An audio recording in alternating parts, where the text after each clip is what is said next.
Everyone, welcome to అమ్మా healthy kitchen and tips.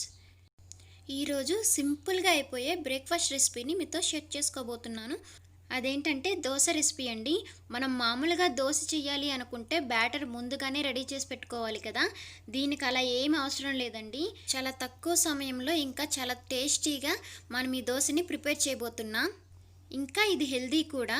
మనకేం చేయాలో తెలియనప్పుడు లేదంటే ఏమైనా ఫాస్ట్గా టిఫిన్ చేసేయాలి అనుకున్నప్పుడు ఈ విధంగా ఒక్కసారి ట్రై చేసి చూడండి, చాలా బాగుంటుంది. మరైతే ఎంతో టేస్టీ అండ్ క్విక్గా అయిపోయే ఈ దోశ రెసిపీని ఏ విధంగా చేసుకోవాలనేది చూసేద్దాం. ముందుగా ఒక బౌల్ తీసుకుని అందులో 1 కప్పు వరకు బియ్యం పిండిని యాడ్ చేసుకోవాలి. ఇందులోనే 3/4 కప్పు ఉప్మా రవ్వ, 1 కప్పు పెరుగు కూడా యాడ్ చేసుకోవాలి. ఇందులోనే తగినన్ని వాటర్ కూడా యాడ్ చేసుకొని టేస్ట్కి తగ్గట్టు సాల్ట్ కూడా యాడ్ చేసుకొని వీటన్నిటిని బాగా కలిసేటట్లు కలుపుకోవాలి. వాటర్ అనేవి చూసుకుంటూ కొద్దిగా యాడ్ చేసుకుంటూ కలుపుకోండి. మనం ఇక్కడ 1 కప్పు బియ్యం పిండి, ఇంకా 1 కప్పు పెరుగు, 3/4 కప్పు ఉప్మా రవ్వను కూడా తీసుకున్నాము. ఇదే విధంగా మెజర్ చేసుకొని తీసుకోండి. ఎప్పుడు దోశలు చేసినా కూడా బాగా వస్తాయి. చూడండి, బ్యాటర్ కన్సిస్టెన్సీ అనేది ఈ విధంగా ఉండాలి. ఇప్పుడు మూత పెట్టేసి ఒక 15 నిమిషాల పాటు బ్యాటర్ని నాననివ్వాలి.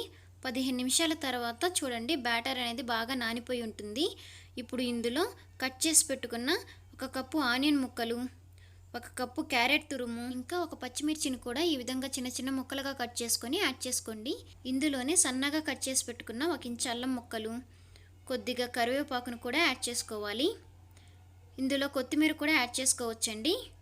ఇప్పుడు వీటన్నిటిని ఒకసారి బాగా కలుపుకొని సాల్ట్ కనుక సరిపోకపోతే కొద్దిగా సాల్ట్, ఇంకా చిటికెడు పసుపు కూడా యాడ్ చేసుకోండి. టేస్ట్ బాగుంటుంది. ఇంకా దోశలు అనేవి బాగా కలర్ఫుల్గా వస్తాయి. ఇలా మొత్తం యాడ్ చేసుకొని బాగా కలుపుకున్న తర్వాత ఇప్పుడు స్టవ్ మీద ప్యాన్ పెట్టుకొని అందులో 1 టేబుల్ స్పూన్ ఆయిల్ని ఈ విధంగా గ్రీస్ చేసుకోవాలి. ఇప్పుడు మనం రెడీ చేసి పెట్టుకున్న ఈ బ్యాటర్ని దోశల్లాగా వేసుకోవడమే. మీకు ఇది కొంచెం థిక్గా ఉంది అనుకుంటే మీరు కొద్దిగా వాటర్ యాడ్ చేసుకొని కూడా వేసుకోవచ్చు. ఇప్పుడు దీనిపైన కొద్దిగా ఆయిల్ స్ప్రెడ్ చేసుకొని మూత పెట్టేసి మీడియం ఫ్లేమ్లో ఒక 2 నిమిషాలు కుక్ చేసుకోండి. 2 నిమిషాల తర్వాత ఇప్పుడు దీన్ని రివర్స్ చేసుకొని మరో 1 మినిట్ పాటు కుక్ చేసుకోవాలి. ఇలా మూత పెట్టి కుక్ చేసుకోవడం వల్ల 2 వైపులా ఈవెన్గా కుక్ అవుతుంది. ఇంక ఇక్కడైతే చూడండి, దోశ అనేది రెడీ అయిపోయింది. చూస్తున్నారు కదా ఎంత కలర్ఫుల్గా ఉన్నాయో.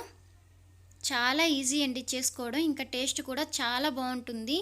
పిల్లలకైతే ఇలానే ఇచ్చినా కూడా చాలా ఇష్టంగా తింటారు. మరైతే ఈ రెసిపీ మీకు నచ్చినట్లయితే మీరు ట్రై చేసి మీకు ఎలా వచ్చిందనేది ఖచ్చితంగా కామెంట్ సెక్షన్లో చెప్పడం మటుకు అస్సలు మర్చిపోవద్దు. ఇంకా ఈ వీడియో నచ్చినట్లయితే ప్లీజ్ లైక్ చేసి సబ్స్క్రైబ్ చేసుకోండి.